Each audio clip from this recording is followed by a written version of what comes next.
बनारसी साड़ी पहनने के बाद महिला सबको लगता है कोई उस सबको लेमिनेशन में पैक कर दिया। लड़की जब उठ के जाती है तो डर लगता है। एगो एगो बैच में एगो गई सीढ़िया पे गिर के बेहोश थी, तो भगवान का दया था, वरना अगर बैचवा छोड़ दिए रहते तब। इसमें ऐसा लेप लगा दिया जाता है ना इसके कानून में, चचा उठिएगा नहीं आप बस।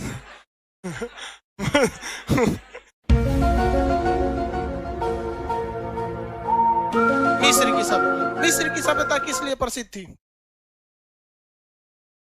हाँ, पिरामिड के लिए। और आप लोग ईस्ट वेस्ट में कंफ्यूजन में थे, वहां एप्लीकेशन वालों का लड़कों का सबका आंसर आता वेस्ट वेस्ट। जो वेस्ट नहीं लिख पाता है जल्दीबाजी में डब्लू लिख के भेज देता है, हमरा पहले पहुंच जाइए। आप लोग भी थोड़ा सा एकदम सिंसियर रहिए। यहाँ पर किस लिए फेमस थी भैया? पिरामिड के लिए। पिरामिड जैसे ना, देखिए कोई भी चीज हर जगह नहीं होता है। जैसे भारत लीची के लिए फेमस है, लीची में भी बिहार का मुजफ्फरपुर है कि नहीं, वो स्पेशल लीची है, वहां पे कैटेगरी होती है। अब जैसे भूसावल का केला, हाँ, गीजा सबसे ज्यादा कहाँ का फेमस था भैया? गीजा का पिरामिड था। पिरामिड किसके शक्ल के होते थे? पहाड़ के शक्ल में होते थे सब।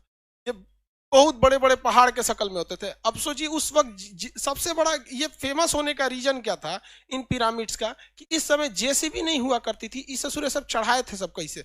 उस समय होते थे गुलाम लोग। कौन होते थे? गुलाम। अब गुलाम को ना लोग जेसीबी से ज्यादा खटवा देते थे। गुलाम को किससे ज्यादा खटवा? जेसीबी से। आप अगर ये देखिएगा तो ये है आपका मिस्र का पिरामिड। इसमें आप आदमी को देखेंगे, और देखिए इसमें आप आदमी देख लीजिए, ये सब यहाँ टूरिस्ट घूमने गए हैं सर। लाइव वालों सब लोग को दिख रहा है, एप्लीकेशन वाले सब लोग को, ये सब टूरिस्ट घूमने गया है सर। अब इसमें से आप इस ऊंचाई को देखिए, इसका ये 20 गुना है। इतना ऊंचाई पे ये लेके कैसे गए थे सब इतना ऊंचा? और ये ईंटा का नहीं बना हुआ है, बड़े बड़े पत्थर का बना हुआ है, बहुत बड़ा बड़ा पत्थर का बना हुआ है। सोचिए कितना डिफिकल्ट होता होगा इन लोग उस वक्त में लेकर जाना वहां पर। तो ये पिरामिड के लिए फेमस थे। किसके लिए भैया? पिरामिड के लिए। ये पिरामिड बेसिकली कहाँ देखने को मिला? मिस्र के किस शहर में? गीजा में। जैसे जैसे अगर बाई दी वे मान के चलिए, भारत में, भारत एक बहुत बड़ा शहर है, देश है, इसमें बहुत सारे शहर हैं। हम कहेंगे सबसे ज्यादा फेमस यहाँ कहाँ की साड़ी है? हाँ, बनारस की। वो अलग बात है कि कोई महिला आजकल बनारसी साड़ी पहनती नहीं है, वो वहां नहीं पहन। बनारसी साड़ी पहनने के बाद महिला सबको लगता है कोई उस सबको लेमिनेशन में पैक कर दिया है। वो शादी ब्याह में कहो पहन ली से पहन ली, लेकिन बहुत फेमस है वहां की साड़ी। उसी तरह से गीजा का क्या फेमस है? पिरामिड। क्या हुआ जी आपको?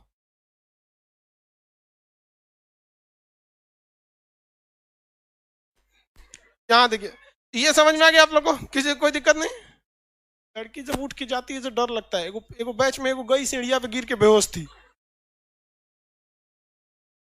बोलबो नहीं करती ऐसे कि हम बेहोश होने वाले हैं, चुपचाप जाके कहीं बेहोश हो जाएंगे।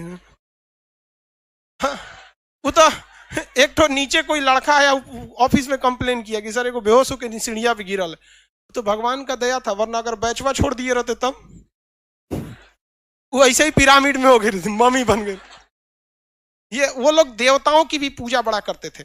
मिस्र वाले लोग देवताओं की पूजा बड़ी ज्यादा किया करते थे। लोग देवताओं की पूजा क्या करते थे वो मिस्र के लोग। और वो लोग ना मतलब एलियंस वगैरह में बहुत ज्यादा विश्वास रखा करते थे, जीन वगैरह में उन लोग का विश्वास ज्यादा था। इवन कि आप मूवी वगैरह में भी देखेंगे मिस्र के ना, तो वहाँ कुछ वो वहां पे ऐसी भी परंपरा थी कि आप अपनी आत्मा को मतलब दूसरे की आत्मा में डाल सकते हैं। कोई ये देवता है वो देवता है, मतलब 25 टाइप का। अब देखिए अलग अलग धर्मों की अलग अलग विचारधाराएं होती हैं। अब इसमें कोई धर्म अच्छा खराब नहीं, भाई अपनी विचारधारा है, मानिए तो भगवान, नहीं मानिएगा तो पत्थर, है कि नहीं? तो वैसे इन लोग की विचारधारा थी। तो ये गीजा का क्या हो गया? पिरामिड हो गया। किसी को कोई दिक्कत नहीं है इसमें? पिरामिड कोई फेमस चीज मतलब बस ये था कि बिना जेसीबी, बिना किसी चीज के मदद से उतने बड़े बड़े पत्थरों को गुलामों की मदद से, हाथी की मदद से खींच खींच कर क्या किया गया? चढ़ाया गया था। जो इंजीनियरिंग का एक बहुत बेमिसाल नमूना था यहाँ पर। और एक दो ठो नहीं थे, एक ठो पूरा शहर ही था गीजा। जहां देखेंगे तो आर्टिफिशियल पहाड़ उन लोगों ने क्या कर दिया था? खड़ा कर दिया था मिस्र की सभ्यता में। किसी को कोई दिक्कत नहीं है मिस्र की सभ्यता में? आगे बढ़ जाए। यहाँ का एक और चीज बताइए क्या फेमस है? हाँ, मम्मी फेमस है। कौन है? मम्मी। इजिप्ट। इजिप्ट में यही सब देखिए, लाश रख दिया जाता था ऐसे। लाश अभी भी है सभी सब। लेप लगा के लाश रख दिया गया। अब देखिए, अब लाश तो लाश होती है भैया, जिंदा तो है नहीं, लेकिन फिर भी उन लोग के शरीर मतलब पूरी तरह से खराब नहीं होते हैं, वैसे फ्रेम में रखे हैं। एक केमिकल लगा के लगा दिया जाता था, इसी को क्या कहा गया? ममी कहा गया। बताएंगे सबसे फेमस मिस्र का कौन सा राजा था? हाँ, फिरौन। वहां का राजा का नाम फिरौन। उसकी लाश वैसी की वैसी है केमिकल की वजह से। जैसे ये देखिए, ये भैया ये फिरौन है,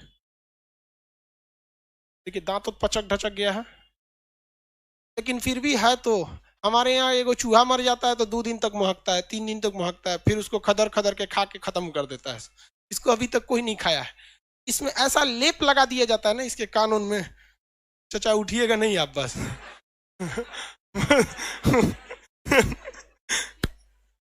उठ जाएगा तो दिक्कत हो जाएगा। अब इसको चींटी खइबे नहीं करेगी, चींटी नहीं खाती है। गर्मी का दिन था, लॉकडाउन से पहले हम सोए थे तो लाइट उठ कट गई थी, सोचे बहुत गर्मी लग रही है तो फर्श पे सो गए, ठंडा रहता है फर्श।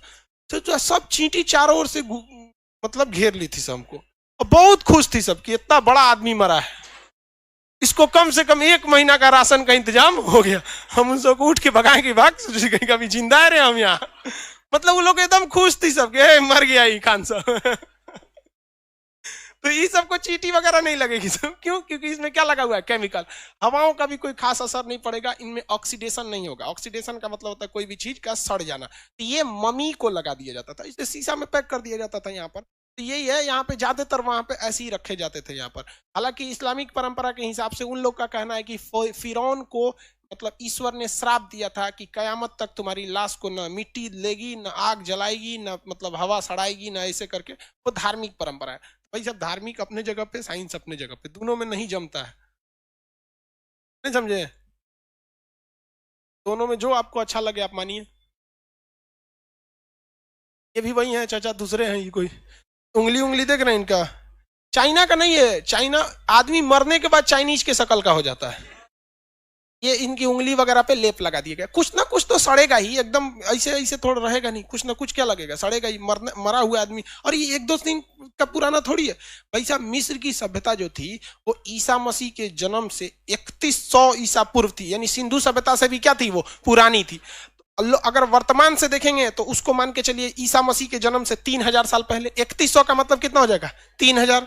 हाँ, और इधर वाले के लिए क्या हो जाएगा? 5000 हो जाएगा। क्या हो जाएगा? 5000। तो टोटल 2000 इधर, 3000 इधर, 5000 साल पुराना है। 5000 साल में इधर तो लोहा गल जाता है। समझ में आएगी नहीं? आ गया? चलिए आगे बढ़ जाए। अब इसमें और क्या चीज थी मिस्र की सभ्यता में? क्या हुआ? हाँ, जाइए, गेट बंद होगा जी, खोल दीजिए। तो आपको बोला गेट खुलवाइए।